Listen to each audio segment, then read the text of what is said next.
Greetings, everyone, and welcome to the 196th edition of Cinema Effect. I'm Zach, and I'm joined by my fellow Hans Zimmer appreciator, Jayden. Howdy. Howdy. And Charlie Day, a.k.a. Luigi, a.k.a. Fitzy, a.k.a. Sick Liam. Hi. Hey, Jane's also sick. We gotta acknowledge it. I wasn't going to say that. Yeah, you're the sick boy. Liam's sick. That's right. No. Why am I always God. the fall guy? Yeah, exactly. You are. We'll see how we go. You know, no one be too harsh on our performances today. Well, actually, you can be harsh on mine because, you know, I'm fine. But the other two, no one be too mean in the comments, please. Not that we pass it to anyone. Not that it's a shared thing. You know? So I haven't seen him at all. Right. He developed this that on is his interesting. own, you know. Did yours develop after our get together this week, Fitzy? Do you consider that an exciting incident? Wednesday. Yeah, I think Thursday I was it began. Sick on Thursday morning. Yeah. Yeah. Okay. We'll try and deduce. Find the culprit. Find the werewolf. Yeah, exactly. We'll try and deduce who came sick, you know what I mean? Who would infect others amongst us. Yeah, that has to be thought out. Ladies and gentlemen, this is Cinema Effect, the podcast where we review and talk about a different movie every single Monday. You can find the show on YouTube, Spotify, anywhere else you get your podcast. So subscribe if you enjoy this show. This week, the movie we're reviewing is Atonement, which opened in the UK on September 7th, 2007. I just took note, by the way, just a little mental note. Another banger for 2007. Another W for that year. Was directed by Joe Wright. It is a romantic drama, and the synopsis says, 13-year-old fledgling writer Bryony Tallis, oh my God, what is it? Irrevocably? Oh yeah. Does that mean like irreversibly? Is that what that means? Irrevocably. Why am I struggling with this word so much? Irrevocably. Irrevocably? Is that how you say it? I think that's how I've read it in the past. I don't think I've ever said it out loud. Shit. Okay. I'd go with the former, but irrevocably. Can I just change it myself? Bryony Tallis irreversibly changes the course of several lives when she accuses her older sister's lover of a crime he did not commit. Yes, indeed. Okay. Not to try and pick on the sick boys too much, but I feel like it's important we get the first time viewer perspective first, and that is Jayden. Jayden, you are your first time watching Atonement. You're a summer child to this thing. What did you think of it? No, God, where do I start? I don't know. By the end of it, I was very, very, very impressed. But for the first good half hour, and even longer than that hour, maybe 45 minutes or so. Although what I was seeing was impressive, I was just a bit lost as to why we're actually seeing it. I guess the way that we were. Given that I knew it jumps to World War One, I was just a bit confused. I was not confused, but I was just wondering why we're so tangled up in here. And I know, obviously that's where the crime happens. But then, the way that it's displayed, I was like, so what's going on here? And I wasn't really into it. The whole multiple perspective things is more of a book motif. I was like, it's not really working here. But then the more the movie progressed, I was like, oh, okay, this is. I'm getting into this, and everything started to gel together and mesh together, and then I think going back and forth between the events and the times, I think it all started just gelling for me, and everything that I was kind of not necessarily taking issue with, but the things that I wasn't caring for at the start, I was like, oh, okay, I get it now. Right. Yeah. So you're mainly talking about, is it like the entire house segment? Yeah, I just didn't really care for anything that happened there. I just like the melodrama of it all, Okay. Interesting. Did you have any particular expectations genre-wise about what this film was? I knew it eventually went to war, so I don't know. I was kind of expecting a refrained war film, I guess. Okay. Yeah, this film, I feel like, does take you on a journey the first time, for sure. And that's why I definitely... I remember that the first time the ending really stuck with me, and then this time, like, the whole thing stuck with me because you can sort of view it all differently. Yeah, cool. Okay, no, that's definitely very interesting. I love this movie. I think this is such an effective film. The way it, like, I asked specifically about the genre because I find the way that it blends genre and somehow perfectly balances and pushes genre in terms of being a costume drama and a war film, which sort of sounds like those things are kind of at odds, at least when you think of them, like, in terms of like like even a Pride and Prejudice, which Joe did before this. But then also it not being really conventional at either of them. So I was very impressed by that, and it just really works. Understanding what the movie was on this rewatch as well, like I mentioned, really, really helped. And, understanding the ending and what the story is really about just colors the whole experience. But then also, yeah, just on a scene by scene basis, character basis, every moment in this movie lands, in my opinion. Again, with that rewatch perspective, I didn't think there was a wasted scene in this movie. It was all very, very thoughtful and very engaging. Fitzy, how many times have you seen it, by the way? Because I think you've seen it more than me. This is my third watch. Okay. Yep. Yeah, I'm pretty much with you, Zach. I think, well, just with what Jayden, the first experience of this film, I didn't actually know that this would go to war. Even if you kind of look in the poster, you can obviously see that they're in. Well, we don't know what it is, but the Dunkirk scene, you can see that in the poster. So when it kind of transitioned to that second half, and I think, like, not only does it blend genre, but it's very kind of ambitious with, how much it plays with perspective changes and kind of montages and, lapses in time and that kind of thing. So the fact that I wasn't expecting it to go in that direction on my first watch, it was just kind of like a mind-blowing experience for me. But expecting a war film, I can totally get what, like, being kind of confused why I was spending so much time in the first half. And I always envision the first half as, like, as shorter than it is, but we spend, like, a lot of the movie there. But yeah, I love the everything at the the mansion. I think it grounds the story for the kind of crazy path that it takes later, I guess. And it's just a really affecting story. Like, I'm totally just blown away by the stuff that it does, like cinematography that it pulls off is just, like, kind of emotional in itself for me, because it's just, like, so cool.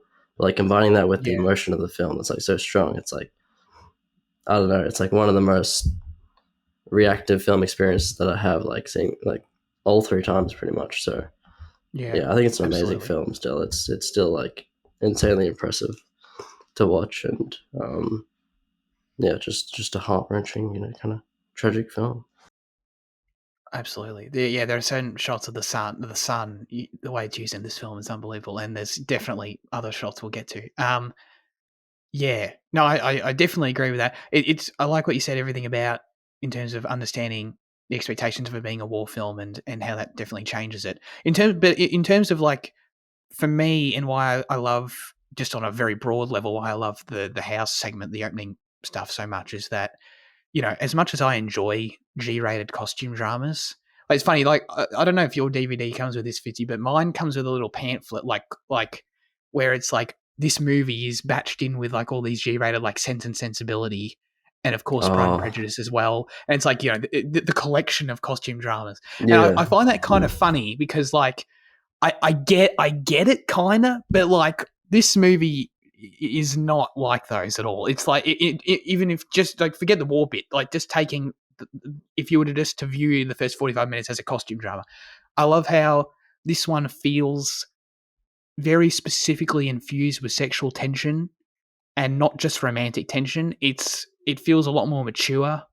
Obviously the language is, like, something else, you know what I mean?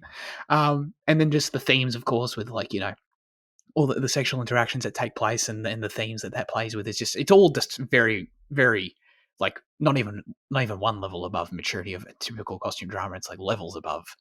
And I enjoy those too, but it's just it very much stands out in that, even just in that genre, in my opinion. Yeah. Well, the ad that I got was Elizabeth the Golden Age, like the Kate Blanchett film. That was after the You Wouldn't Steal a Car ad, which was awesome to watch. Yeah, I do agree with you. It doesn't feel as like clean and like as kind of septic as some costume like period pieces can, you know. Like you can feel the romance and I mean, you can. The sexual tension is very good in this film. I'll say that you can kind of feel the chemistry extremely well. And in that first half, like, I'm just completely sold on their romance. I think that part of the film is awesome for that. It absolutely is, man. For me, like, that is a huge chunk of why this movie works. Definitely not all of it. There's a lot in this movie that really works, but definitely a substantial part of it is Keira Knightley, James McAvoy. Can't go wrong, man. First of all, two of my favorite actors in general, both at the top of their game here, doing posh British accents. I mean, come on, you know. It's like, first of all, just take that for what it is. Second of all, of course, everything you said about their tension and their chemistry is just fantastic. There's a lot you can very easily feel, even when, like, you're very first introduced to them and they're sort of walking down the stairs there and they go towards the fountain. In that scene, you can feel there's so much unspoken between them. You know what I mean? It's like, you don't need the history. You don't need flashbacks.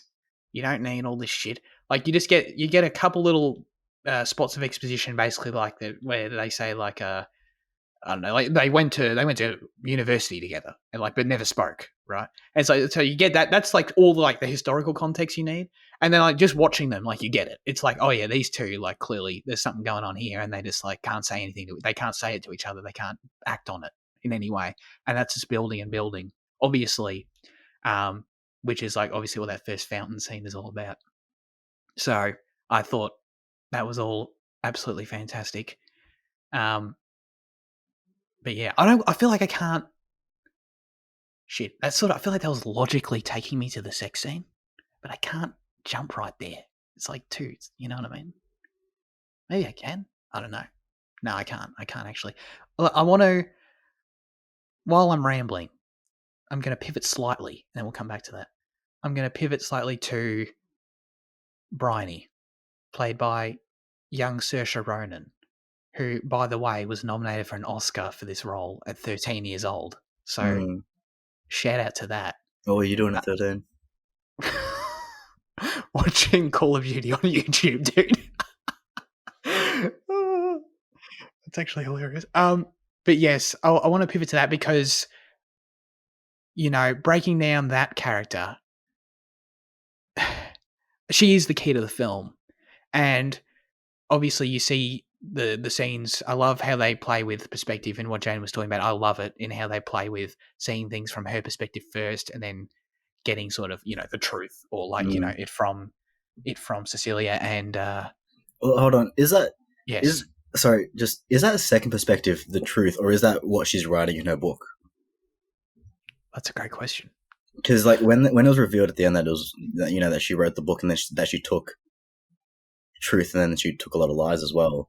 I was wondering, is the whole movie, like, is that second perspective or third or whatever it is that just her book?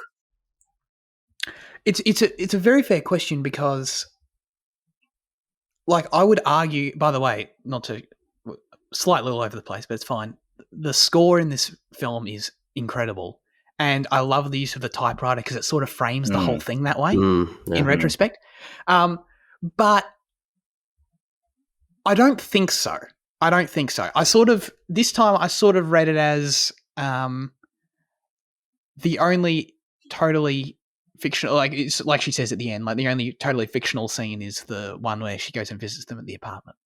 I sort of take the rest for what it is, personally. I don't. No, but did she say that she tried to tell the truth, but then when she realized that, like it just wasn't. I thought she took liberties everywhere. Isn't that what the scene is saying? She tried to tell the truth, but then when she realized that she couldn't, she took liberties where she could. I thought she was talking about the outcome, like not saying that how they died and then like giving them their ending. But I thought like that's what that was all about. Sure. I sort of, but like, no, don't get me wrong. It's definitely up to interpretation. I don't think the film's is playing with the idea that the whole thing was fiction, like from the start. Well, not the whole thing, but like what? But the idea that the fountain scene, every scene from bloody, the couple's perspective is Bryony writing about it later versus reality. Yeah. Right? Well, even Dunkirk and all the war stuff, like, because she can't know about that. So is that a movie thing, or is that a thing that she wrote about in the book to, her own end? I think at the end when she's talking about how, because she said that she went to get perspectives of the people at Dunkirk, but yes. then it says it seems like she tossed them out because they weren't good enough, Oh, okay. So I didn't read it that way at all. I thought basically when she was going on her spiel about I witnessed everything firsthand, I'm here to tell the truth. I got firsthand accounts from wherever I wasn't there. I thought that was her, and sort of the film in a way communicating that yes, sure, it's all what I wrote, but like it is as truthful as it could ever be. And then the ending was what I manipulated. That's how I viewed it. Okay. Yeah, I mean, thinking about it now, there are certain moments that could have been added for embellishment because, like that's that moment where Robbie sees the like dead troop of school children, teenagers or whatever. Like she mustn't have had knowledge that happened. So maybe that was like a kind of hint within the movie that certain things are embellished, but I do agree with Zach in that the earlier scenes I take as like pretty factual, just because she had all the information at that time, and the story is like mostly autobiographical. So yeah. I think when you get to the war scenes, maybe you can like kind of pick and choose certain things that you can say, well, maybe that didn't happen. But the whole first half of the film was there. I think it's pretty accurate. But I also don't think that trying to question the war scenes and like look at them from the skewed perspective of Brian is writing these. I don't think the film's trying to get you to do that. I don't think that's really the objective, if that makes sense. Right. Well, I've never really thought about it. Yeah, I've never felt that it was like that. But like looking back at it now, maybe that scene that I just mentioned, like maybe that was like a hint that certain things are kind of just like told from her perspective. But yeah, I don't know. True. Because that one was obviously quite specific. And personal, yeah. In terms of, but this is all definitely relevant to where I want to go. In terms of the way we view things from Bryony's perspective, and the way she interprets what she sees. Obviously, Bryony accusing Robbie in this film was a huge mistake, and that's like the whole point.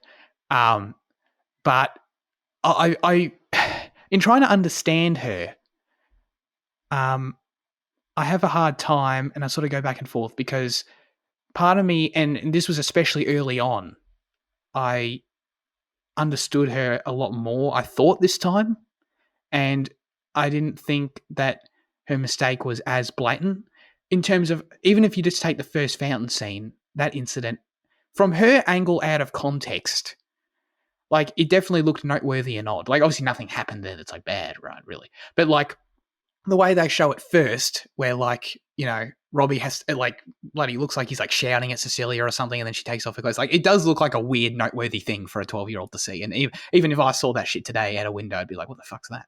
You know what I mean? So like, I okay, got that. Then,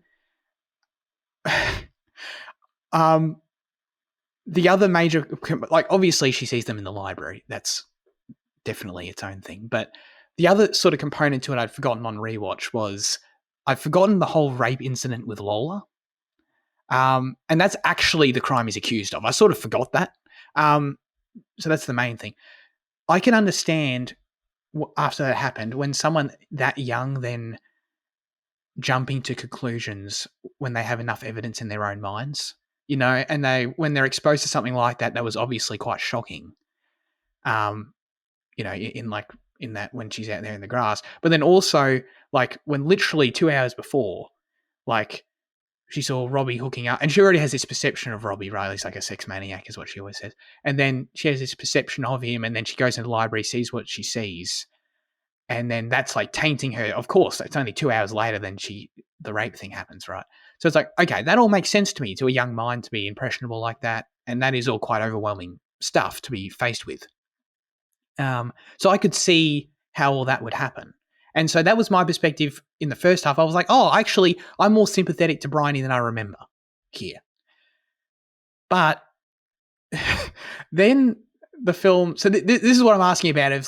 I'm trying to figure out like how much blame we place on Bryony and how we feel about her, because then later on, when it's actually properly revealed that she did see Cumberbatch, right? Like when that's later on, that's sort of revealed, and you get that quick shot where it's like, oh yeah, from her perspective at the time, she did see him do it. So it's like, I still don't really know.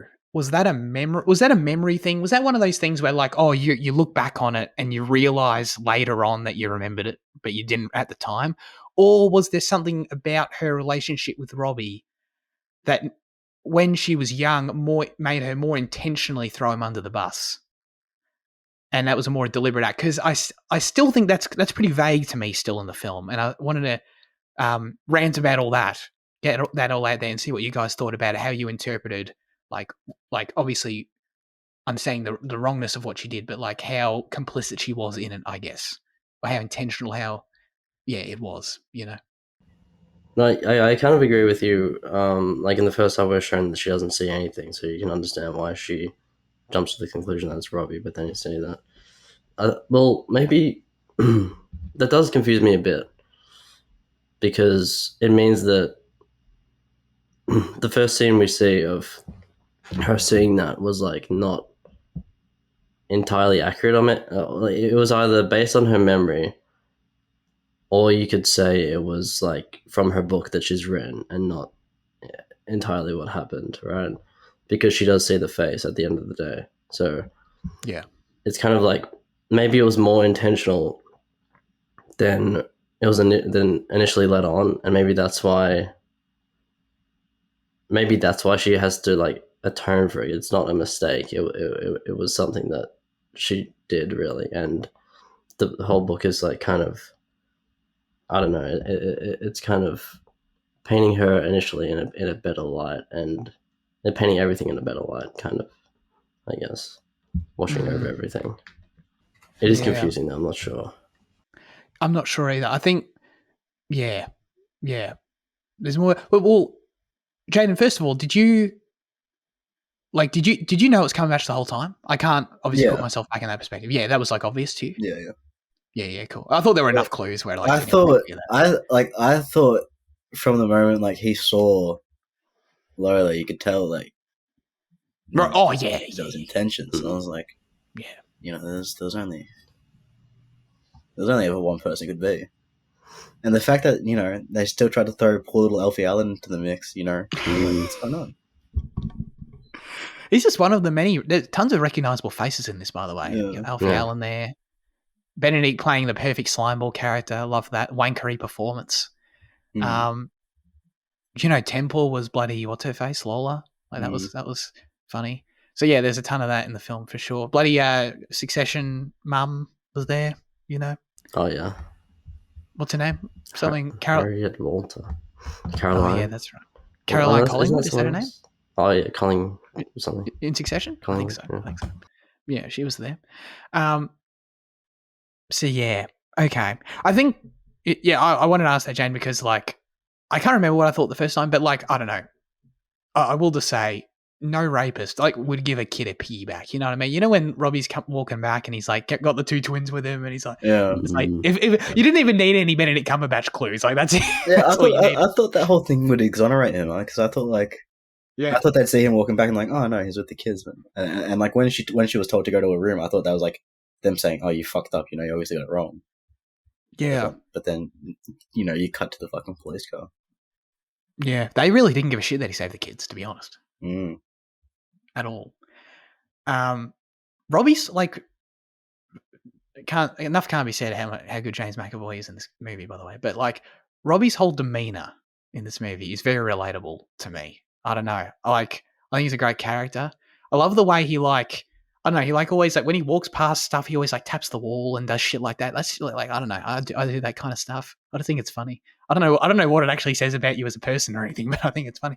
And like the way he wrote, obviously like him writing the infamous C word letter in the first place, you know what I mean, out of spontaneity, was I don't know, I just found that amusing. I feel like that's something. Yeah, exactly. Like every now and again, but you know what I mean. Like you're they're composing an email, and you're what you really feel. You're fuck off, you piece of shit. And then you're and then you sit back and you laugh about it, and then you write the real one. That's actually relatable to me. So I thought that whole incident was just very funny in general. So shout out to Robbie, he's great. Not to get too far off Bryony. I feel like the other element to this in trying to figure out how intentional her actions were in accusing him is the whole aspect of her crush on him or her relationship with him. Obviously they've known each other for basically their whole lives, I think they say. And there's that whole scene we get where Bryony falls in the lake or whatever it is. I don't know, the pond. I don't know, the river, falls in the water and wants Robbie to save her. And this time, I sort of vaguely remember the scene, but because it's the only time we sort of go back for a new scene, we get flashback back to the house, we go back there. It felt very purposeful, very relevant, I suppose. In a way I still can't quite puzzle. And obviously, so Bryony admits when she's an adult, she admits she had a crush on him. All makes sense. That's fine. But I feel I don't know, there's something in that scene and then the way he sort of gets really pissed off at her and her childlike innocence in doing it in the first place. I feel something changes in that scene about the way she sees him that I still haven't really figured out. And there's that line later on where adult Bryony says, what did she's with that nurse and she says, as soon as I told him I loved him, the feeling disappeared. I wrote that down. And I'm just that made me think something changed. Obviously, Robbie's just to him, she's just a 13-year-old kid, so I don't think anything necessarily changed too much from his perspective. But something happened with her to where I thought maybe she had more malicious intent because of the way her feelings had changed about him. I just feel there's something there. It comes up a few little times, but it's nothing specifically concrete either, and that sort of makes me think, is she atoning for more than just the mistake itself? You know what I mean? Is she, because she understands her psychology and making the decision that she's also atoning for her entire motives at the time, if that makes sense. Well, I guess that's what I was asking earlier. Is the movie kind of peeling back the layers on Bryony and kind of revealing that it's more intentional than we initially thought, and they just kind of present it as a mistake in the first place, initially. So I think that scene points towards that a bit. Yeah. But I guess you could also say that, you kind of see it both ways. You could kind of just see her changing her perspective, seeing him as more of as a malicious kind of, or not cool dude. But I think that's probably, I don't know why you would include that just for that.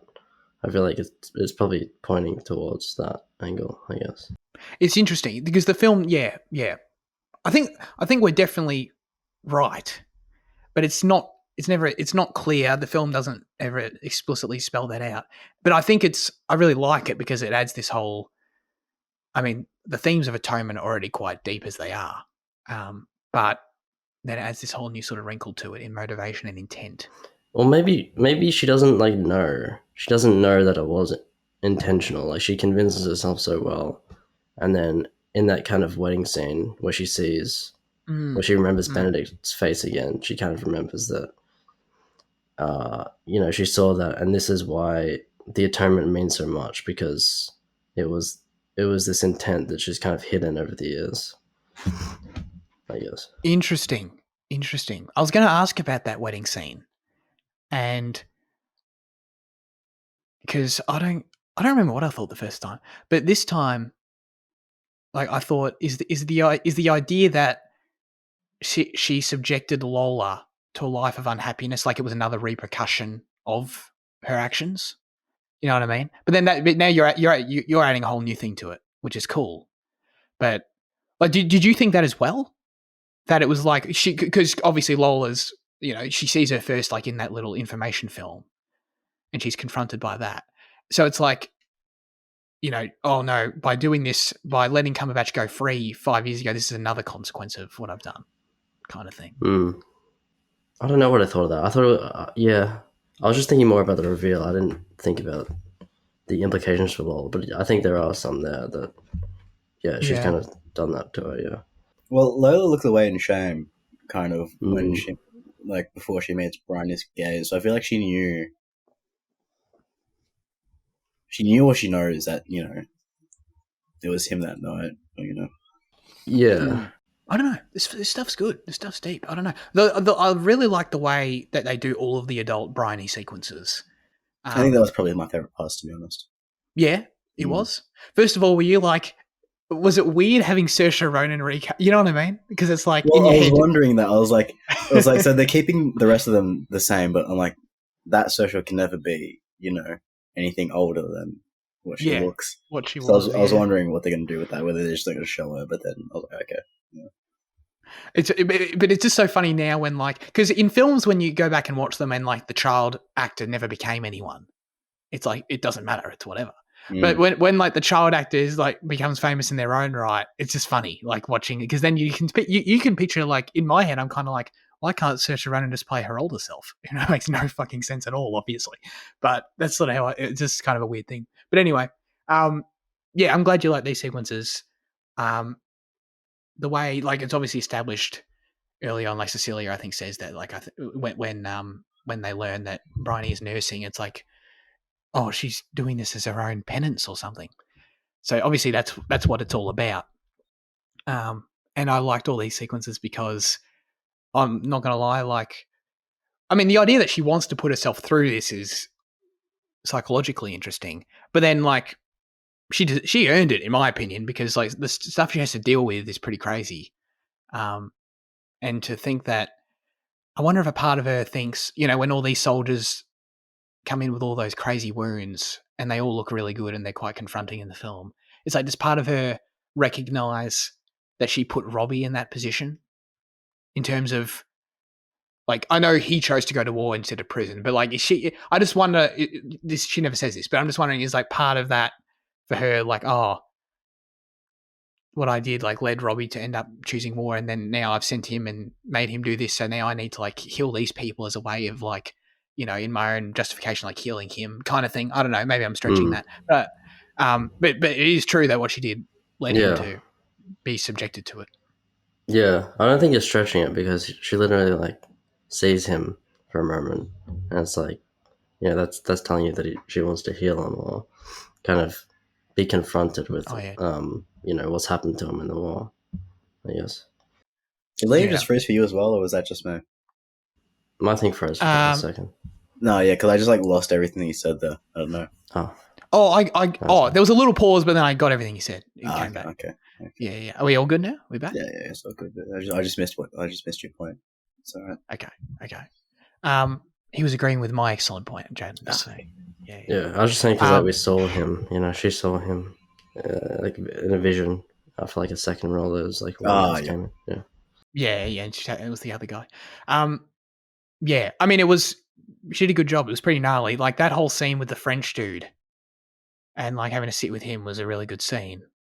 And I love when she unwraps the bandage and it's just the most gnarly head wound, dude. It's like, oh. That was quite confronting. The way the film, I mean, we're going to talk about Dunkirk, of course, but the way the film deals with like the consequences of war, like the violence and then the wounds and stuff is quite confronting. And that's all feels very, very relevant in those ways that we've said. So yeah, I liked all that. But the other aspect of adult Bryony as well is the scene that she admits she made up, the apartment scene where she goes and visits Cecilia, and they're both there. And I think this scene's fantastic. Knowing that it's fake is like, watching it the second time, it's like, oh my God, I don't know. It's like, I can't even describe how I felt watching it. It was like, I almost wish I wasn't watching it because it's just so, because it's such bullshit, you know? It's just like, because it's like, you want it to be true so bad kind of thing, I guess. But the other aspect of it that was great, other than it just being really well acted, and it was still like, it's funny that I guess the part that's funny about it to me is that the fact that it's fictional. She didn't write a happy scene, a resolute scene where it's not like she goes and visits and they all forgive each other and hug, right? It's like, because, but that would also make less sense than what she did. It was insightful seeing how she basically wrote a scene where the characters abuse her, right? Yeah. And that outburst that Robbie has against her, that James McAvoy delivers, watching that and knowing that she wrote it about herself, it's very interesting. It's like that. It's almost like it's her own inner monologue of guilt, basically. That's all inside her, and that deep regret coming out in a very unique way. It was a very unique way of doing that, and being like having a scene that's a fictional expression of a character's inner monologue, basically, instead of like you could have replaced it with. I mean, I know that takes away the whole structure of the story, but like in another movie, it could just be a scene where she says, "Oh, I hate myself and what I did, and I wish this and I wish that." But it's just a very unique way to show it, and one that only actually works when you rewatch it as well. So I got a lot out of it this time. I thought the scene was weird anyway, but I saw some people validating my thoughts online afterwards. But there's just one line in Robbie's little outburst where he's like, he talks about like his servant upbringing, and he's like, "Did you think I never grew upon like grew beyond that or whatever?" And I was like, that felt like a very weird line to have for him because he's never really like expressed that idea before. He's always been very roots, very very very grounded. He never wanted to be more than just plain old Robbie. So like the fact that line slipped in kind of, I don't know, gives away that something's not right there. And I think even his outburst, like he's never shown. I mean, the only other time he's shown to be angry is with young Bryony, but like he's never like even the outburst feels out of character because he's never that way in any other situation, whether it be True. at war or with when him and Keira Knightley are fighting, like in their little mood or whatever. So like I don't know, the whole kind of scene, even without the context that it was fake, kind of seems off. Yeah. And I think there is a quality to it where like I don't know. I think if you're super astute, like it probably was obvious maybe that it wasn't right, but like I don't know. There was just things that came across. I was like, this is a bit weird, and then for that to be validated, later, I was like, yeah, nice. Yeah, that's all. Very astute. No, I'm not saying that. I'm saying a very astute person would see it straight away. I didn't see it straight. I just thought it was like a bad choice by Joe. Yeah, that scene feels incredibly off, and like the ways you were talking about, and like it after the scene ends, it like pans to them. It pans to the couple kissing, like in this kind of, it's like a dreamlike quality. Yeah, and it's very like dreamlike, romantic way, and like from like a 40s kind of romance film or something. It's kind of like it's very embellished, like that particularly, but it does feel out of character for Robbie in particular. It feels, it feels too angry for him and the things he mentioned. But.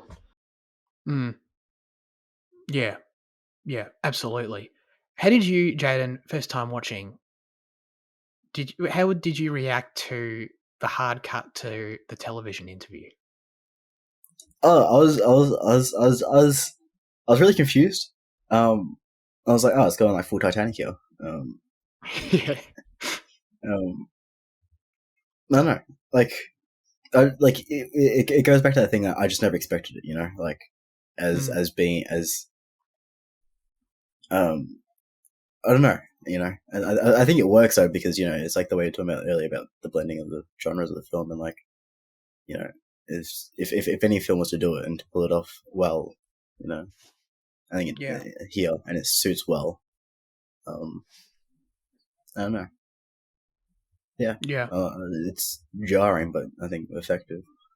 It's very jarring, and I think that's what's amazing about it. I don't know if you felt the same way after all this time, still, Fitzy, but like for me, when it cuts and to like you see that like the monitors of like the interview, it's just like for me, and having no hint whatsoever, it's going to do that. It's not something where like you know how a lot of movies have like the scene at the start where it's in the future and then they cut back, so you know you're going to go back there eventually. You have no sense that it's going to do that, and it's like I feel like I enter a new dimension within the film. But it's fantastic. Well, like with the amount of stories already like kind of layered upon each other. Like when I watched that for the first time, it was just kind of like a mind-breaking experience. Totally. It did feel like entering a new dimension because it does add the whole like, you know, a whole other dimension to the film. But it was just like it felt so everyday as well and real. Like when she's in that dressing room, like it was such a contrast to like the whole, you know, kind of, you know, like misty, I guess, like color palette and, you know, feel of the film, the kind of costume shit and all that. So it was, it's awesome. The lighting in that dressing room, just like bright white light. It was. Yeah, that's cool. That was effective for sure.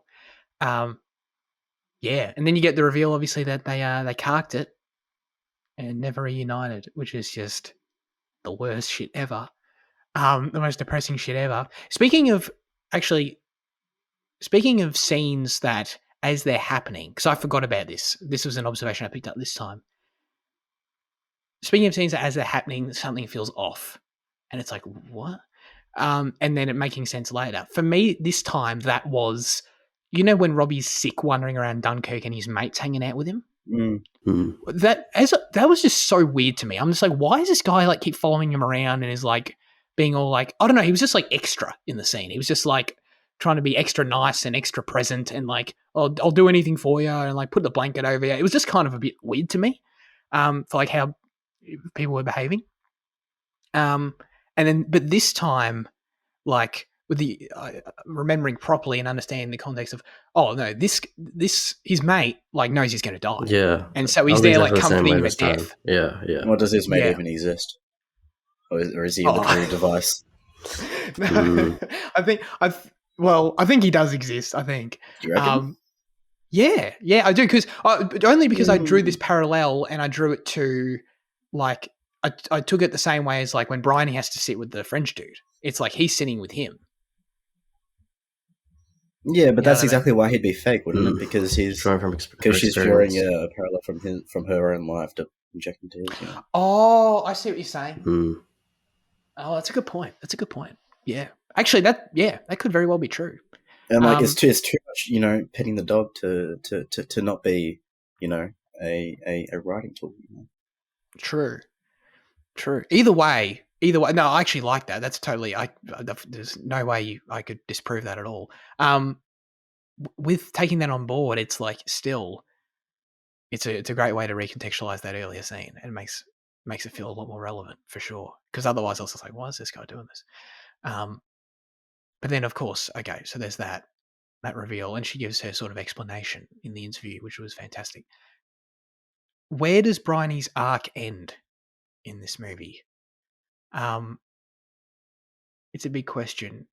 I feel like in terms of like her decision to change the novel and to change the ending of it, right? I feel like and like what it's, I guess like what thematically the film's saying about her choices and like if she's atoned or not, essentially the resolution of it.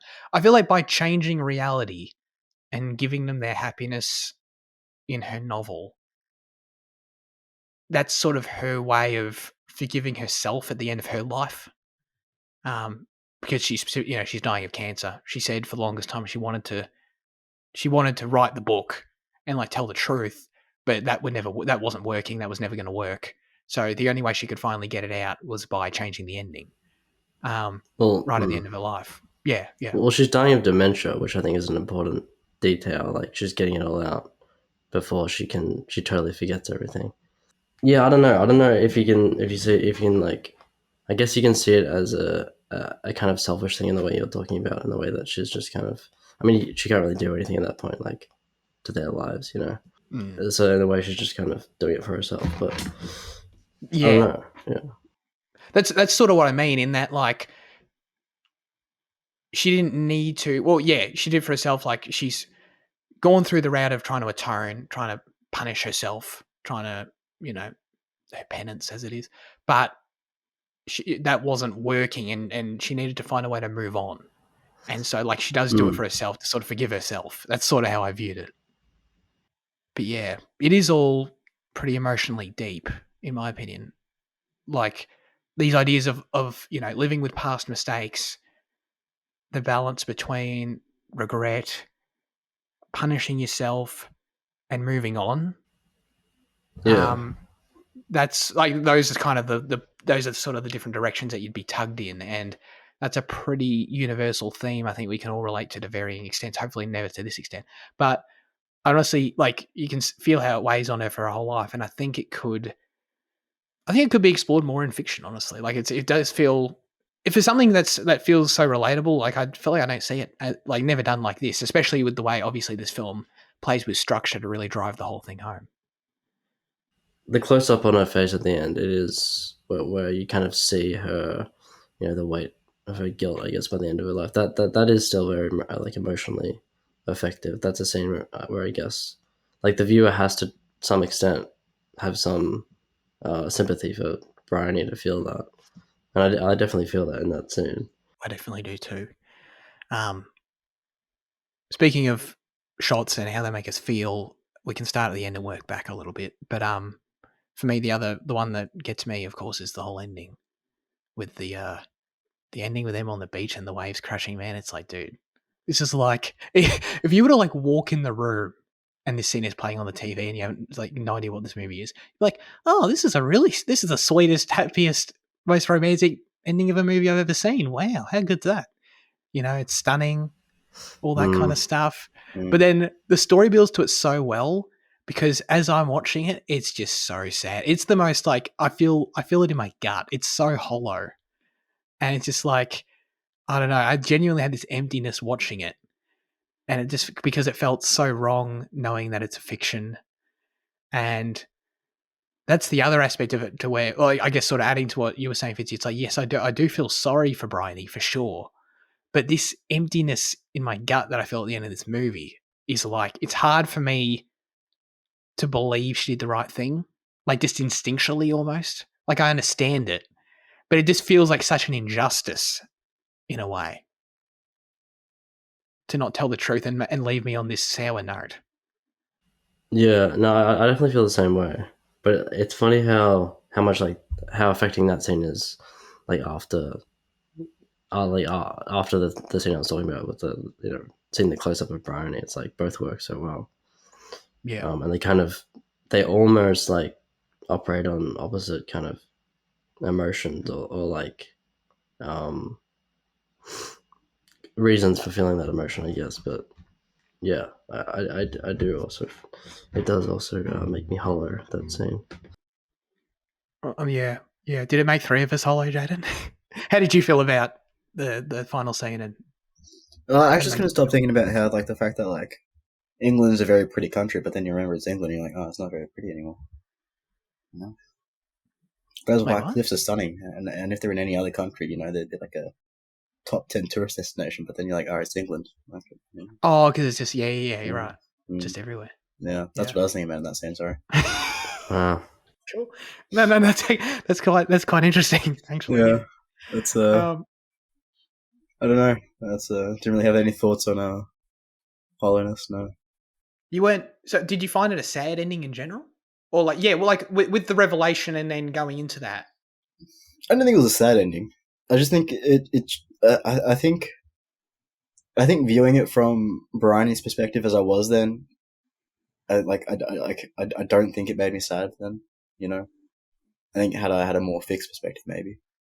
But like, not that I bought her atonement, but I brought her perspective, you know. So I was like, okay, right, this is fine. You understood her, and you were happy with that. I wasn't happy with it, you know. I think she's an A-class bitch, but but you understood her. Yeah. Right. Okay. That's certainly important. I mean, it is the other aspect of what I think makes the scene so effective as well is the fact that it's the placement. It's the fact that it's the first time we see that scene. I know we get the little glimpse at like, you know, the house, and they talk about the house a lot.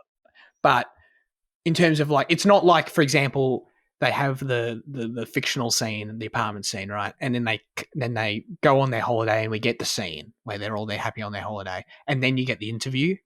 I think the order is important, where you get the interview first, and then you have to sit through the whole. It's not that long, but it feels long. You have to sit through then like the waves crashing, and you have to see it for the first time afterwards, kind of thing. Yeah. Yeah, we see the unfiltered happiness that Bryony talked about for the first time, and the first time we see it, it's false. Exactly. Yeah, absolutely. Cool. We can get to Dunkirk. I've got a bit of trivia here that I'll set it up with.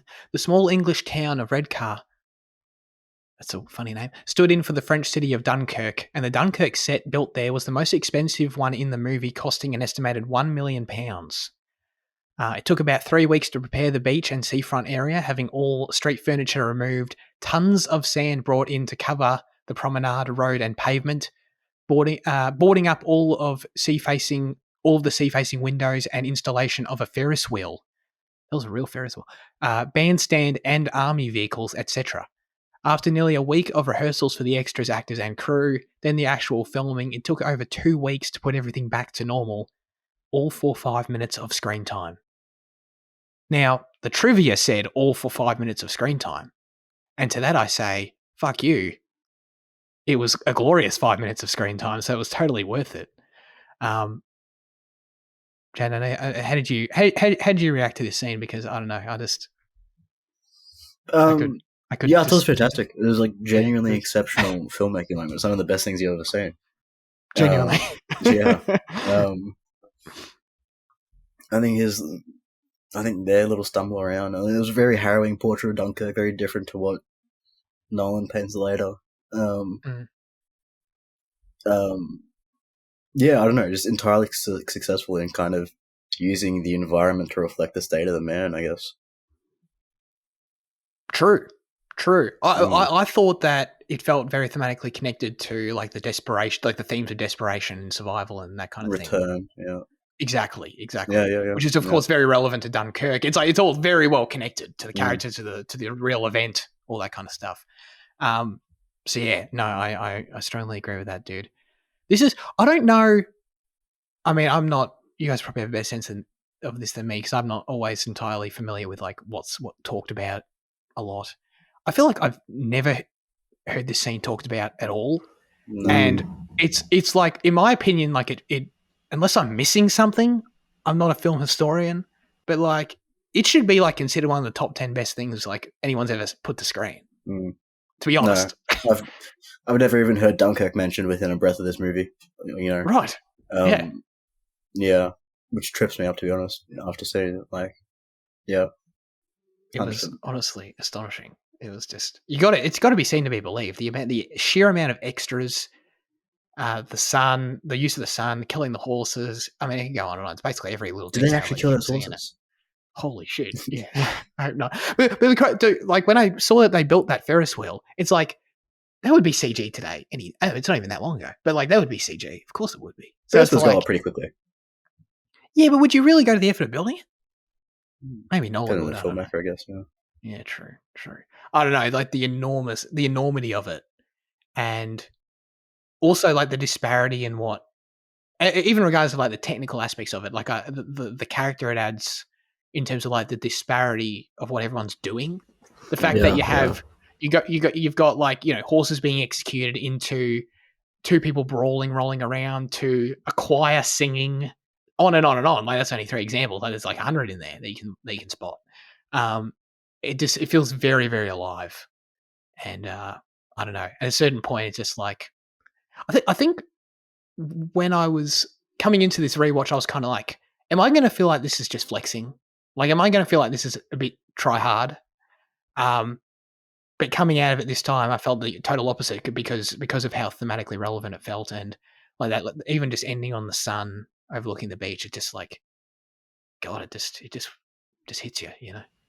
Yeah, I was skeptical to whether or not I'd get the same kind of experience watching it for the third time, but yeah, the variety of life that we see is awesome, and the kind of the amount of movement in each kind of, you know, each frame, I guess, like the horses running, the fucking the people brawling, as you said, and yeah, by the end of it, I had to like say out loud that is fucking that is impressive. You know, it was just absolutely, yeah, 100%. Huge shout out to it. You got to. It's.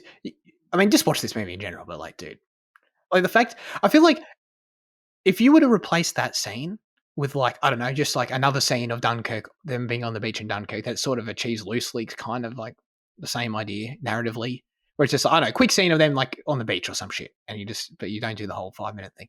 It's like the movie would, I don't know, probably not even, because the fact that no one talks about this scene is again bewildering. So like no one would probably even like see the whole movie that differently. If that makes sense, but that's just bizarre because it's like it's almost like a little bonus trait. It's like, oh, by the way, there's this movie Atonement, and it also has this in it, which is like needs to be recognized. It's crazy. So yeah, but does that whole sequence just not read as like something embellished for a book as well?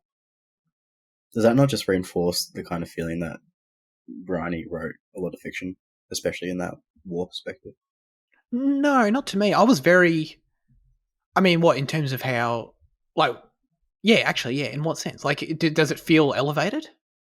Like, what about it feels bookish? Do you think? It just feels very exaggerated. I don't know. Does it really? Yeah. I can see. I mean, yeah. And like even to the point where like when he's resting at night, or not resting at night, but when he finds that old theater, and there's that 1930s movie that's playing, you know, and it just all feels. It has that same dreamlike quality that the later scene of the resolution of the that she mixed up has, you know. Yeah, that's a good point about the film. There is that kind of softness in the camera and this kind of dreariness to the character and this kind of, I don't know, I think this overall kind of apocalyptic setting, I think it all just combines to make it feel like an embellished kind of statement. Yeah, I can't disagree. I can't. Like the way I described it is that like already is that it feels so alive, and that's what makes it so immersive to me. So like in a way, it's almost, I get what you're saying though. Like it doesn't necessarily like, it doesn't feel like I'm there per se, but it feels like it feels like a very vibrant expression of what it would be like to be there, kind of thing. Yeah, it feels a bit like a painting, kind of. Yes. Yeah. Yes, 100%. Where like it encapsulates everything perfectly, like of what it would, but it's still, it's framed. But the only way for a painting to capture an idea is to kind of lie a bit, you know. It's expressionistic. Yeah, a little bit. Yeah. Okay, but then so I guess I could just take that as it's a movie, or maybe it does connect to the story as well. I don't know. Yeah, I think I like the idea though. So yeah. Shout out to Dunkirk in this movie, better than the Nolan movie for sure. 100%. No retaliation. No retaliation. Oh no, I knew you were going to say that. It's like from like as soon as I saw the scene, I knew that comment was coming. So I was like, yeah, I know. Sorry. Yeah. I mean, we've covered a lot of stuff, but I feel like we can't skip over the actual like sex scene itself. To be honest, the inciting incident, if you will, and like the actual like, I don't know. The characters finally like coming together and having this realization after the whole C-word letter incident. You can say it. No, I don't want to. No, I really don't. I'm sorry. Well, hey, you said it earlier, I think. No, I didn't mention it. I didn't. Yeah. We can have a conversation after the show about what words we can use and not. How about that? But anyway, first of all, shout out to Keira Knightley's green dress because my god. And second of all, this scene is very good. It's very awkward, because I mean, not in like their actual chemistry, but you can feel in the performances how much built up tension there is between them, which that's just, that's good chemistry. That's great acting right there. But then also, of course, the fact, Bryony is going to walk in at any moment because the film's already established that, which I love how the way it plays with that perspective. So then like having that built-in thing as you're watching it, is challenging. And then the way they have to, when Bryony like reveals herself and the way they back down and like slowly retreat to normalcy, they come down from the bookcase, they put all their clothes back on and they don't look at her. They do it very slowly and they just walk out and don't acknowledge her. Felt very effective to making me feel like I was almost sort of in the room as well. You know what I mean? There wasn't a blow up or anything like that. So that's why I really like the scene. Yeah. Yeah. Well, yeah. It was like, what else could they say? And he Exactly. he lingered for a moment, thinking if he could say anything, but he just couldn't. They just had to move on. Yeah. Yeah. And the other aspect of that then leading into like what it means for because really like up until this point we understand that there's a lot unspoken between them, but that's really the very first instant in their entire lives that they both like acknowledge each other and they both like admit their love for each other or whatever.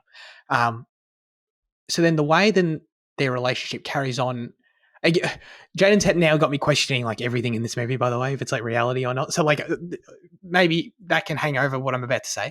But then the way their relationship is shown in multiple scenes from that, I find, I just find fantastic because right afterwards when they're at the dinner table and, Bryony's sitting there too and they're sitting next to each other, the way that they're united in that scene against the situation, I love it. I feel like in so many other stories, you would have them like not wanting to look at each other and like regret start showing up and like, oh, that was a moment of lost or whatever. We shouldn't have done that kind of thing.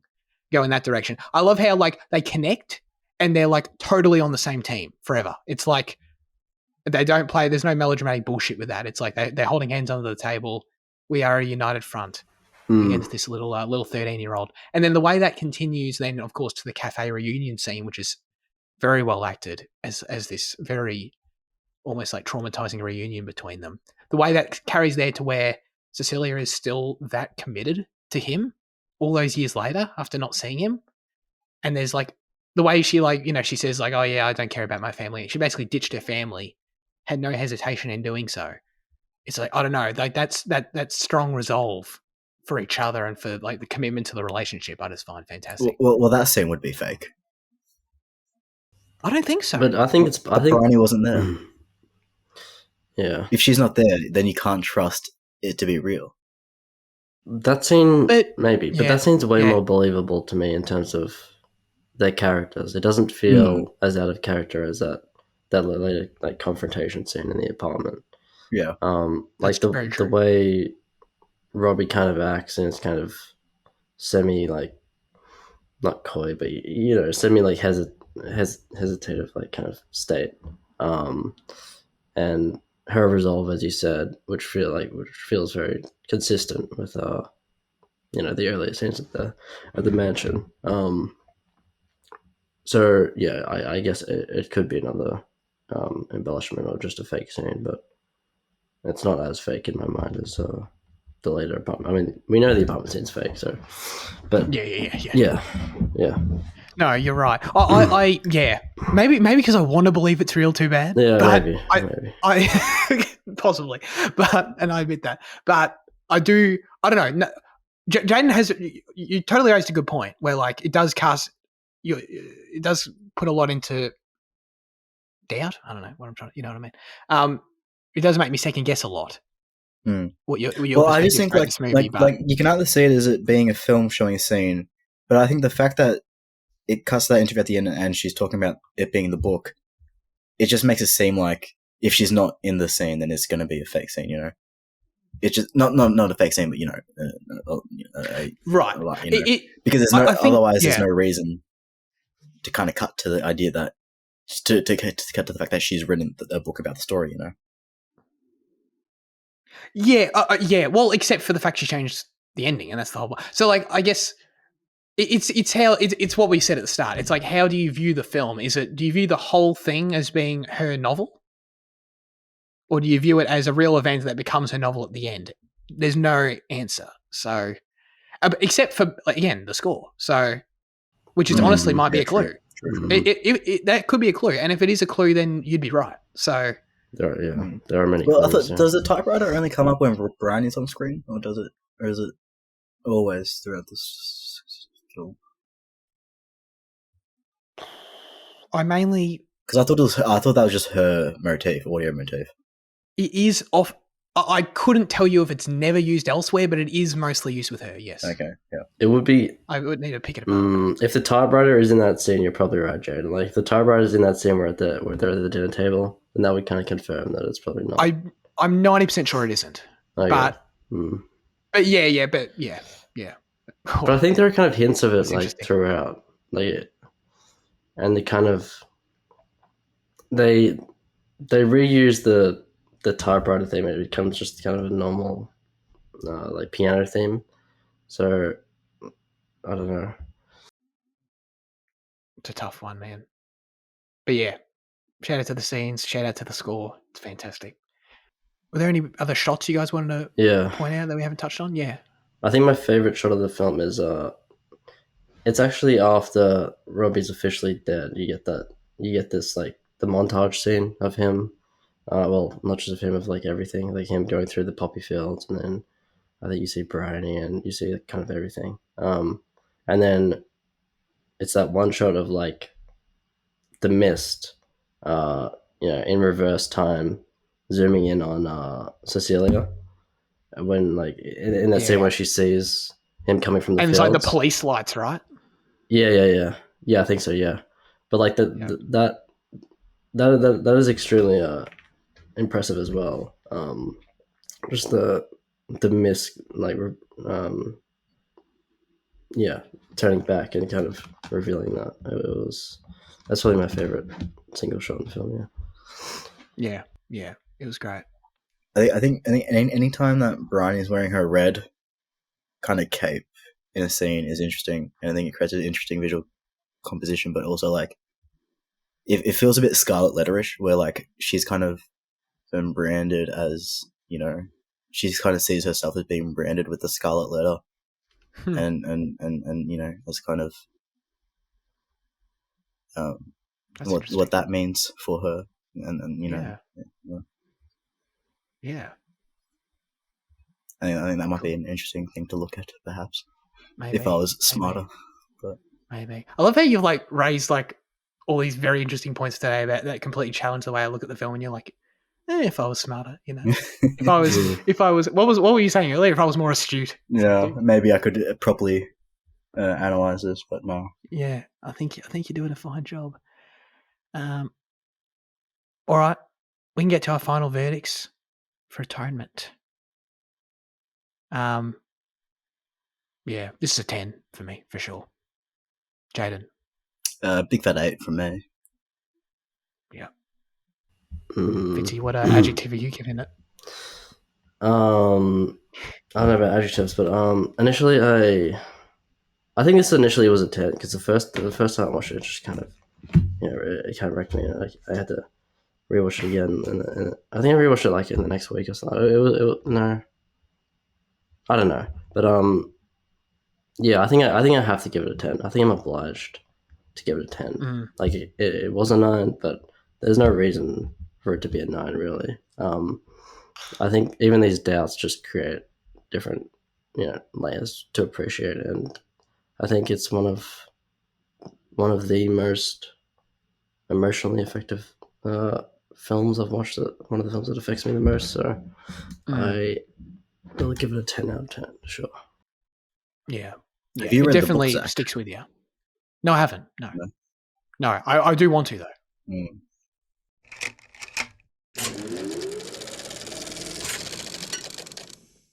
Cool. All right. Let's get into news chat. See how we go here. We got Tales of the Empire, Jayden.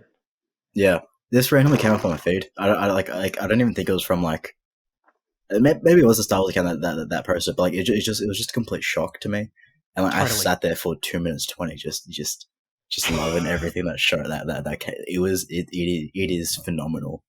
I was never expecting another Tales thing so soon, let alone a Tales from the Empire.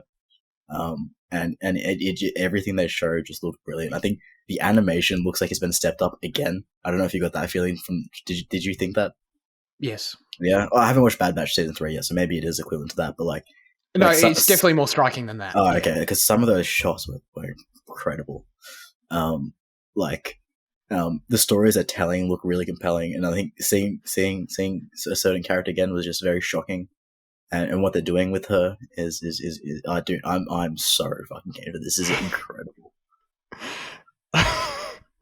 I couldn't agree more, man.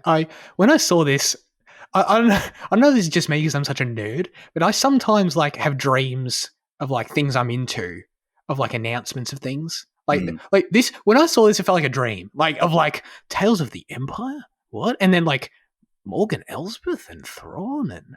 What? You know what I mean? It was just so like, what the fuck is this? But yeah, no, dude, I can't. This is dropping in a month. What a surprise! Lucasfilm this. I don't know. It's like giving me a birthday present or something. I don't know what they're doing, but this was such a shock. The fact that I love Tales of the Jedi. So like, you know, and more of it is great. I just don't think any of us would have picked this. I don't think anyone picked this. In terms of, there was a lot of conversation around, you know, which further Jedi would you do? And then people were like, oh, what about the Sith? And it's like, okay, interesting ideas there. And it's just like, did anyone pick these two characters? Did anyone pick the Empire? I don't think so. And the fact that it's done and coming out in a month and looks this good, it's very exciting. It's very exciting. But the fact of the matter is, like, I never would have picked they would do these two characters at all. But like, I'm not mad at all. I think it's actually quite interesting. I think it's a really cool choice. So, you know, sometimes it's not all about what we want. You know, if you can surprise us with some cool shit, then yeah, I'm very into it. Do these two characters have any established lore that they're going to tread over again and people get mad about? Like with Ahsoka? Yeah. Well, no, I don't think so. Well, the latter one doesn't, but does the other one? I mean, does Barriss? Yeah. No. Okay. Yeah. That's what's so exciting about that is that obviously, like, she has not been touched since the incident. That was like, when was that? That was like 12 years ago. You know, and so I think I was one of those people that like years and years ago thought she was going to turn up in Rebels. I just thought it was like no brainer that you'd use her again, kind of thing. So we've been very patient, but she's here now. It's the same with Ventress now being in Bad Batch. It's like they're going back to the well, in an exciting way after a long time. I've seen scratches of that, so you didn't spoil it for me. Don't worry. Oh, well, we talked about it on the show too. Did you? When was that? When we talked about the Bad Batch trailer. Oh, did you? Oh, okay. Yeah. Cool. Yeah, I just thought you might have like a panic in a second, think, oh no, did I spoil that? No. I spoiled it for Jayden. No, I didn't. So you got that to look forward to as well, I guess. But yeah, I'm very much looking forward to this and talking about it in a month. Okay, and then you also watched this. I'm going to say cuckoo. Personally, but it's not cuckoo because there's a U there. It's cuckoo. No, I'm not doing cuckoo. I'm not saying that. Cuckoos. Yeah, exactly. This trailer looks fucking awesome, man. Exceptional stuff. It looks like there's like a lot of cool horror elements that are kind of traditional and non-traditional. Dan Stevens is there, which is always a pleasure. Which I know you don't feel that way, but Dan Stevens is fantastic, and I'm always love him. I don't know. This trailer is another one that kind of just shocked me. Whereas I can't.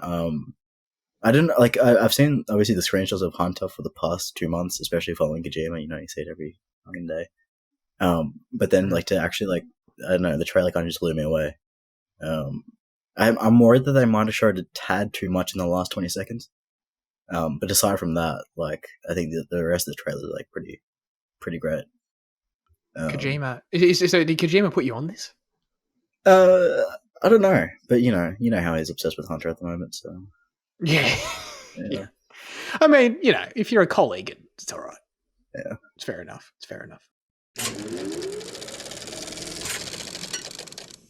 All right, now it's time for our highlights of the week. Fitzy, what have you been watching? I watched Saturday Night Fever. I moved on from Friday Night Lights, now I'm on Saturday Night Fever.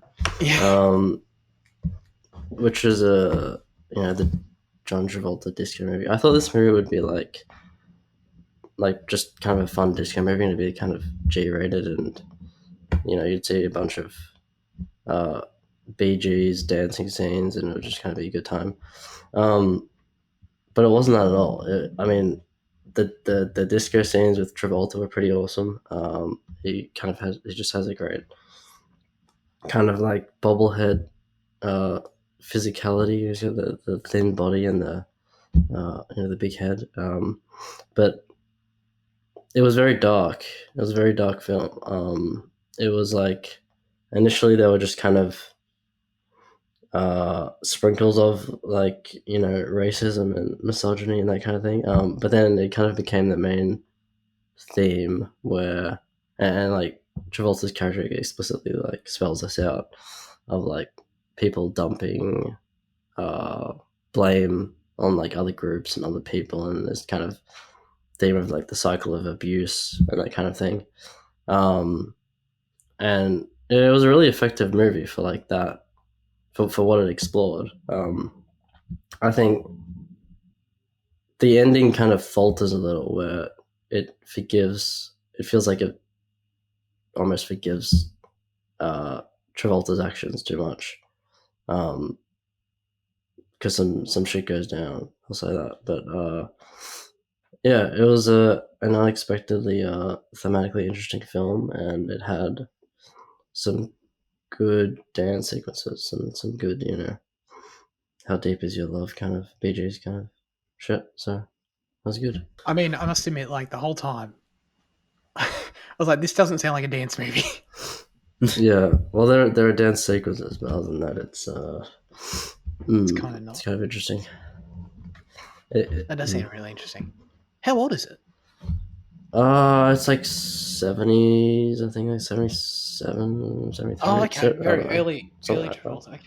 Yeah, he's really young. I mean, the film is like supposed to be 20 or something, and that factors into it too. Like they're kind of like this young group of delinquents, basically. It was a much more interesting film than I expected. I'll just say, very fittingly, I've watched 3 episodes of Three Body Problem. I'll report back, but I'll just quickly say that this show's really weird, but I kind of like it. It's just kind of not. It's funny. It's like I don't really know quite what it's trying to do yet, so I'm just curious to see how that plays out. But there's a lot. It's playing with timelines, playing with high concepts. It's not quite like there are parts of it I like that it's not leaning into enough yet. So I just want to see how that ends up balancing out. But it's an interesting watch for sure. Lots of good actors in it. So yeah. I was actually curious about how, because I haven't seen anyone really talk about it. So yeah, has it been flying? Yeah, that's a good point. I don't feel like it's been. I had heaps of ads leading up to it, but then the moment it dropped, I haven't really seen anyone talk about it at all. Yeah, that's a shame with the whole Netflix binge thing. That's I wonder how the creators feel about that. It's interesting. But yeah, Jayden, what have you been watching? So much. I want to kind of just talk about Brian Cox a bit, because I know you guys love him, but like he appeared in 2 movies I watched this week, and it just kind of spun me out a bit because I wasn't expecting him in either. I feel like that always happens with him in movies specifically. And like, but what shocked me mainly was like his age, and like, because I watched Red Eye first, right? Like, and you've seen Red Eye, Liam. And like in that movie, he looks fairly young. He's got like brown hair. He's pretty mobile. He's like very like he seems like he's in his. I mean, given the character age of Rachel McAdams, like playing his dad, it makes sense for him to be in his like 60s, I guess, but like he seems young. And then I rewatched The Ring, the English version, a few nights later, and he appeared again, which I forgot about. But he looks so old in that movie. He looks more current day Brian Cox in that movie. And I was like, he plays kind of that old, like, kind of hermit character, and like he's got his white hair and he's kind of like a bit slow in his movements. I was like, oh dude, this guy's a full chameleon. He's like, he really. When did Red Eye come out? Red Eye came out in 2005. And then, right, so they made him younger for that. Is that? Yeah, he seems way younger. He seems way more like kind of interesting. Pumpy. I don't know. Right. Yeah. Yeah. So Brian Cox rocked up twice in my week, and both movies are pretty decent. Yeah. Okay. Oh, that last happened with me. A Brian Cox pop up was in Adaptation. He was in. He popped up in that. And it's just like, he was great in that, by the way. And it's just like, here he is again. He just slots in everywhere. I guess it's just what he was for a long time. Now he's very, I don't know. He's probably bigger than he's ever been now. But he was just a very handy supporting guy in all these big movies. I feel like he still does that now, doesn't he? I don't really know. Kind of character acting. Yeah, but now he's like very much more recognizable. I feel like well, for me, of course, but then, general audiences and stuff.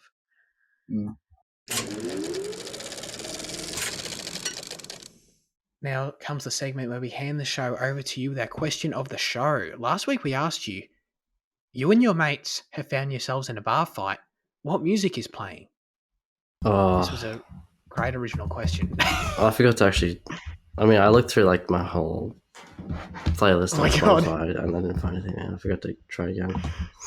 Oh, I'm not. You can't give a worse answer than me probably. Aiden said, depending on the bar, works best in the southern states of the USA or an old classical bar type. But he says the song "Fortune Son" by Creedence. Fortunate Son? Clearwater Revival. Is that not right? The Fortunate Son, isn't it? What did I say? No Fortunate Son. You said Fortune. Son. Oh, my bad. No, Aiden definitely wrote it right. I said that wrong. Yeah, Fortunate Son. Yeah, I listened. I had to listen to all these because I don't know any of these songs. But I did. When I listened to it, I knew this song. But like, I'm sure you've heard this at some point in the film. Yeah, no, I definitely had, but I didn't know the name of it or anything. Solid answer. I'm like, oh yeah, I know this is good. I like that. By the way, Luke later in the Discord clarified that his perspective on giving the question was non-diegetic, and I didn't think that at all. You know what I mean? So he's thinking like, what soundtrack would you give if you were editing a movie with us fighting in it? It's like, hang on, I thought we were talking about like what's coming through the speaker. So I don't know. Maybe I feel like most of these can work either way. Possibly. Yeah. I don't feel like mine do. But anyway, we'll see. Yeah. Luke, anyway, he says British pub, surely London calling, and for an Irish pub, the Rocky Road to Dublin. Did you guys know these? I listened to them, but did you guys know these? Yeah. Yeah. Oh, you didn't know London Calling? At least? No, and I thought it was arse, to be honest. Oh, what? No, Zach, you can't say that. No, I didn't like it. It is. God. Thank you, Vinci. The Rocky Road to Dublin was kind of cute, but like, well, I wouldn't put it over a fight personally. It was more like, that's kind of like, for me, I picture people like tap dancing to it or some shit. Yeah, but that's where the fun in the fight is in the irony. Yeah. Oh, you reckon? Okay. Well, in Sherlock Holmes, because Rocky Road to Dublin is in Sherlock Holmes, but is it in the fight scene in Sherlock Holmes? Because that's cheating, Luke. You can't just use a fight. You can't just use a scene that's done it. Yeah. It is. It is. That's just cheating. Is that the scene where like it's like the fist fight and then the discombobulate scene? Yeah. Right. Yeah. Yeah. That's hilarious. I don't agree with that. Exposed. And he said, if it's with an individual person, it's probably going to be this upbeat track. Not sure if any of you would be familiar with it from Kill Bill. And it's this track here he put in called Woohoo. I liked it. I was into it. I didn't think I remembered it or knew it, but it was good. He says, if it's an entire group having a brawl at a bar, Jesus, I choose this Japanese and part Mandarin song performed by Hong Kong singer Pulsar Su. This brawl is obviously, oh my God. I'm just like making up words. It says obviously, and I said absolutely. This brawl is obviously at normal speed in real time, but it has to be in slow-mo when shown on film, as I think it's more poetic that way. Inspired by Hong Kong director Johnny To's 2004 film Throwdown, where someone sings the cover version during the bar fight. I actually forgot to listen to this one. Should I do it right now? No, don't do it. You'll hate it. Will I? Thanks, Jayden. I gave it a go and it was even a bit much for me. Save me the time. Okay, all right, that's cool. So okay, so we got Andy coming in, of course, with the Asian cinema influence. That's good stuff. Well, apparently it's not, but I appreciate the perspective. I can see his as a non-diegetic track. I can see it, as an editing thing, but okay, as a real life thing. Okay. All right. And then, then you got the more classical options that could sort of be both. But I respect those choices as well. Mm. I mean, I don't know. For me, I find like those sort of like classic ones kind of boring. And I interpreted the question, like if I were editing a movie, sure, like, they sound like decent choices, I suppose, maybe safe choices. But like for me, I interpreted the question as like, if I'm in a fight with my mates, what do I want blasting through the speaker? And for me, I thought of like, Hans Zimmer appreciated it. I thought of like fucking like give me Super Marine or some shit. You know what I mean? I'd be into it. That'd motivate me. I thought about give me Duel of the Fates. That's fine. That's great. So for me, I don't think they're going to be on your standard bar jukebox, mate. Probably not. But for me, it's just film scores. Okay. That's all I've got. Oh, give me goddamn what's the name of the track? Like God damn it! Like, well, I don't know, the Zimmer's Batman music. Give me like, I think the track's called Mollis. I don't know how to say it. You know what I'm talking about? Molossemus or some shit. Hang on, how do you say it? Oh, Molossus, like the Molossus. Yeah. Right? Molasses. Is that it? I think that's how you say it. Molossus. Yeah. Molossus. Thank you. Yeah. Give me that track. You know what I mean? I'm boring. You guys. Jayden, you're going to have a much more interesting answer, hopefully, maybe. Probably not really. I'm a bit disappointed in Spooky in neglecting his Australian roots. But like that's, when I heard this question, when you said this question this morning and it reminded me, I was like, oh shit, I need to go through all my music. But then like in 10 seconds, I was like, oh no, I know what it's going to be. And it's going to be anything by the Angels, pretty much. But like specifically like Shadowboxer, or Take a Long Line, like one of those two, in an Australian outback pub. Oh, dude, fuck yeah, they'll go hard. And like, if you give those a listen after the show, I think you'll find my case is strong. Okay. Yeah, Take a Long Line maybe. The Shadowboxers also, kind of. So do you picture this being an outback scenario? Is that like the ideal vision? Well, for these two songs, them being Aussie pub rock songs, then yeah. Yeah. Okay. But not I see what you mean. Yeah. Mm. Cool. Fitzy, after scouring your entire liked music section on Spotify, how'd you go? Not well. Like nothing. I don't have the beats per minute, to. Well, I don't even know if it's about. I don't have the rhythm.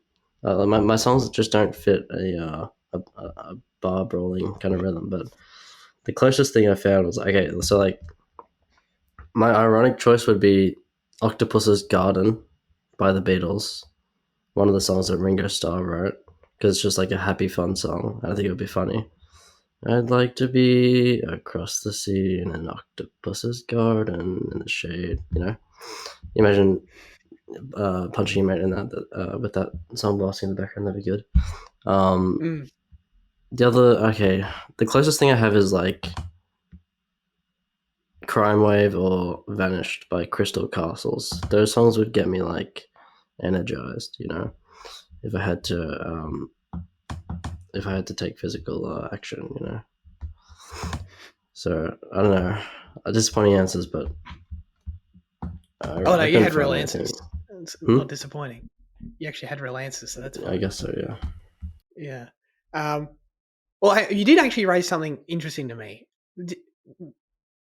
Something about the question fascinates me. First of all, Luke, with the non-diegetic thing, but now the question is: you and your mates have found yourselves in a bar fight. Are we fighting each other? We wouldn't be fighting each other. We'd be fighting like other people. I took it as we're a team. Yeah. I took it as a team. Yeah. Cool. Just make it. You said that, I was like, I went down that line. Right. Yeah, no, I did think I did actually envision it that way. Yes, we're on a team. We're taking on, like, you picture some, like, other group of, like, 4 dudes come over and they're, like, fucking dicks or whatever. And it's like, one of those scenes in the movie where we look over and we're like, fucking take these guys, you know what I mean? Because we would definitely do that. That'd be great. They bet us in Game of Thrones trivia, so we have to, yes, show who's the boss. Andy would be the one to initiate that fight. Yeah, exactly. Okay. As always, we'd love you to submit your responses, thoughts, and or reviews for next week's film in the YouTube or Instagram comment sections, or join the Discord server. This week, the specific question we'll be asking you is, which European city do you most want to visit? Let us know. That's it for this week's episode of Cinema Effect. Thanks everyone for tuning in. Fitzy, which European city will we be visiting next week? Oh, I don't remember. Was it Greece? I don't know the city. Something Greece. Yeah. Yeah, we're doing Before Midnight, which unfortunately is a second film in a row, which is not on any streaming services. So we're neglecting our audience for a fortnight, but that's all right. Get it out of the way. We're usually nice to you guys, so we can be mean sometimes. Yeah, you could argue that we never even have to say, like, the fact that we provide the service of providing in brackets what service the film is on was us going above and beyond. We're very hospitable usually. So you should just be grateful, and then this is actually the standard. Maybe, yeah. But get the last film in the Before franchise, so get pumped. Get pumped. They're back for sure. Having that romance thing. That lost romance thing. I don't know. Maybe they're together now. Who knows? I hope so, but yeah, I don't know. I've got no. Jayden, I think, knows a little bit. So something. Stay away from his Jayden. Eyes and stay away from Jayden. Yeah, we'll see what happens. I'm very excited though. But yes, I appreciate Liam and Jayden for joining me as always. Have a great rest of your week, and goodbye.